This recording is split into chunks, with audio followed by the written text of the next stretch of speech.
पराठी पेरल्यानंतर पराठी जशी उगवते त्याच्यासोबत तण पण उगवायला चालू होऊन जाते. तर पराठीपेक्षा तर तणच जास्त झपाट्यानं वाढते. तर त्यासाठी आपल्याला काय करावं लागते, पराठीतल्या तणाची वाढ थांबवावी लागते जेणेकरून आपली पराठी चांगली वाढन.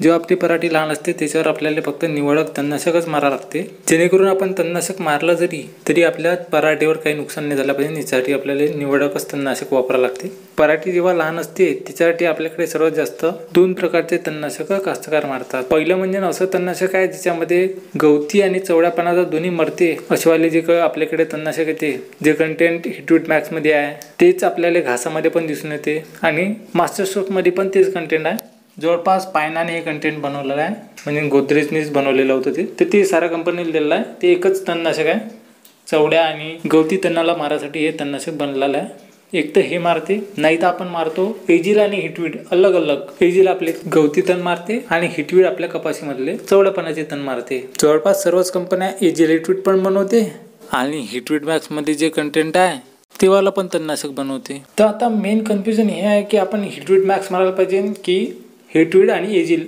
असं सेपरेट कंटेंटवाला मारायला पाहिजे. डायरेक्ट गोदरेज कंपनीची अशी शिफारस आहे की जे आपले हिटवीड मॅक्स आहे त्याची फवारणी आपल्याला तेव्हाच करावी लागते जेव्हा आपले तण लहान असते. म्हणजे लहान म्हणजे किती लहान, तर आपले तण जवळपास 2 ते 4 पानाचे असते तेव्हाच आपल्याला याची फवारणी करून टाकायची आहे. पण एक गोष्ट लक्षात ठेवा की याची फवारणी तेव्हाच करायची आहे जेव्हा आपल्या जमिनीत चांगलं गद्द ओलं असेल तेव्हाच. तर तुम्ही एक काम करा, जसं आपली पेरणी झाली त्याच्यानंतर आणि चांगला पाऊस झाला का याची फवारणी करून टाकायची आहे. तेव्हा आपले तण जवळपास 2 ते 4 पानाचे असते आणि जमिनीमध्ये पाऊस आल्यामुळे चांगला ओलावा पण असतो. त्या अवस्थेमध्ये आपल्याला हिटवीड मॅक्सची फवारणी करून टाकायची आहे. आणि जे आपलं एजिल हिटवीड आहे, तर आपल्याला हिटवीड जेव्हा आपले चवड्या पानाचे तण 4 ते 6 पानाचे असते त्या अवस्थेत आपल्याला हिटवीड याची फवारणी करायची. आणि मात्र एजिल जे आहे ते आपण गवत वर्गीयासाठी वापरतो. तर गवत वर्गीय तणकड आपले जेव्हा 2 ते 4 पानाचे असते तेव्हाच आपल्याला याची फवारणी करून टाकायची आहे, जेणेकरून आपल्याला चांगला रिझल्ट भेटेल.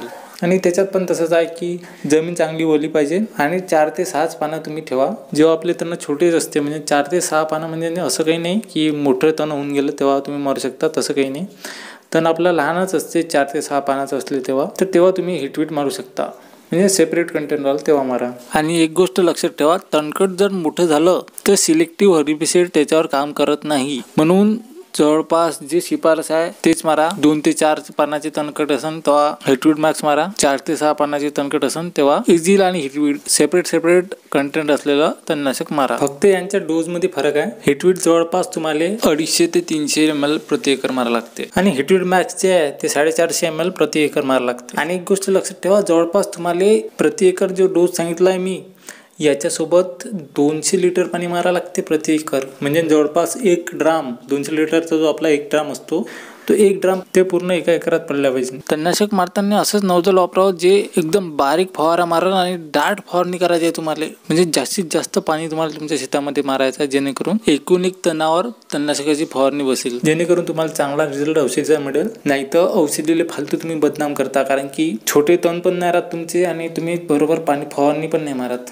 तसं आपण तासानच हे पराठीवरचं फवारणी मारतो, पूर्ण आपण एरियामध्ये एका एकरामध्ये नाही मारत. तरी पण तुम्ही थोडासा दाट फवारा मारा, कट नौजल वापरा, बॅटरीवरच्या पंपानेच मारा, जेणेकरून तुम्हाला चांगला रिझल्ट भेटेल. आणि फवारणी मारताना शुद्ध पाणीच वापरा, डौर पाणी वापरला रिझल्ट भेटत नाही. एक तर विहिरीचं पाणी वापरा, नाही तर बोरचं पाणी वापरा. नाल्याचं गीत पाणी वापरू नका. डौर पाणी चालत नाही तणनाशकाले. आणि त्यासोबतच पाण्याचा पीएच पण डामाडोल नसला पाहिजे. आणि एक गोष्ट लक्षात ठेवा, हे दोन्ही प्रकारचे तणनाशक फक्त कपाशीसाठी बनलेले आहे, त्यामध्ये पेरलेल्या आंतरपिकासाठी बनलेले नाही आहे. जसं आपल्याकडे सर्वात जास्त कपाशीमध्ये तुरीच पेरतात आंतरपीक म्हणून, तर तुरीवर हे तणनाशक चालत नाही. तुरीसाठी अलग तणनाशक आहे. तर त्याच्यावर पण व्हिडिओ तुम्हाला पाहिजे असेल तर कमेंटमध्ये सांगा, नाहीतर तुम्ही तो व्हिडिओ या आय बटन मध्ये पण बघू शकता. आणि एक गोष्ट लक्षात ठेवा, हे निवडक तणनाशक आहे. तर याच्यानं काय होते, कधी कधी जे तण आहे आपले त्याची वाढ थांबवते. कोणत्या तण अशी लय जिद्दी असते तर त्यांची डायरेक्ट मरत नाही ते, बाकी तण तर डायरेक्ट जळून जाते.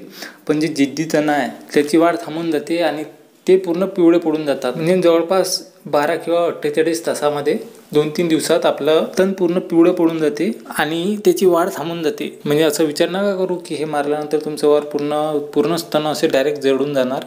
काही तण जळतात, काही तणाची वाढ थांबते, जेणेकरून आपली पराठी वरत वाढते. आणि पराठी एक वेळा टोंगळ्या एवढी झाली तर त्याच्या खालून काय मारतात ते तर तुम्हाला माहितच आहे. बाकी लोक तर काही लोक तर याच्यावर मिराय कत्तर पण खालून चालवते मोठी पराठी झाल्यानंतर. पण आपली जेव्हा पराठी लहान असते तेव्हा आपल्याला फक्त त्याच्यावर हिटवीड किंवा इजिल आणि हिटवीड हे दोनच पैकी एक तणनाशक मारायचं आहे, जेणेकरून आपल्या पराठीला नुकसान नाही होणार. आणि त्यासोबतच याच्यामुळे काय होते की लय दिवसपर्यंत आपल्या वावरात तणच नाही निघत. जर लहान लहान तण निघाले तर ते लालसर पडून 1-2 दिवसात मरून जातात. हा एक याचा चांगला फायदा आहे. तर आता तुम्ही म्हणाल की या तणनाशकामुळे कोणतं तणकट मरते. आता जे तुम्हाला स्क्रीनवर फोटो दिसत आहे ते तणकट याच्यानं मरते, पण तणकटीची अवस्था 2 ते 3 पानाची असायला हवी, जेणेकरून तुम्हाला चांगला याचा रिझल्ट भेटेल. मोठं तण झाल्यावर मरत नाही, ही एक गोष्ट तुम्हाला लक्षात ठेवावं लागेल. कारण की हे फोटोमध्ये मोठे दिसू राहिले, कारण की तुम्ही ओळखायला पाहिजे म्हणून. नाहीतर तणकट जेव्हा 2 ते 3 पानाचे असते तेव्हाच तुम्हाला चांगला रिझल्ट भेटते. आणि त्यासोबतच मला हे तुम्ही कमेंटमध्ये सांगू शकता की तुम्ही तुमच्या पराठीवर कोणते तणनाशक मारता आणि कोणत्या तणनाशकाचा तुम्हाला चांगला रिझल्ट भेटला, जेणेकरून बाकी लोकांना पण माहित होणार की कोणतं तणनाशक चांगला आहे, जेणेकरून ते पण ते मारू शकाल. म्हणून कमेंटमध्ये लिहायला विसरू नका.